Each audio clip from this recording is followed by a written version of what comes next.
Some Android phones allow you to save your photos and videos to an SD card instead of the internal memory.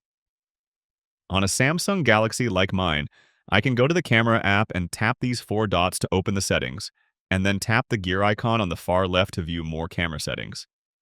If I scroll down, towards the bottom, there's an option to choose my storage location. I can choose either the internal storage or an SD card. Now all the photos and videos I take will be automatically saved to my SD card.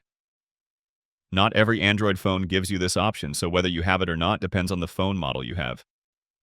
If you already have a lot of old photos and videos on your phone, you can move those to an SD card as well. Again, this depends on the model you have, but usually you'll do this through a file management app. Mine has Samsung's own My Files app. Here I can just go to Images and select all my images.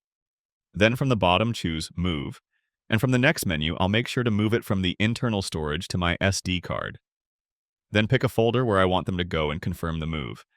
I have a separate video showing how to install an SD card to your phone, and I'll link it below if you're interested. Click the like button if this helped, and subscribe on your way out. I have tons of quick and easy guides just like this.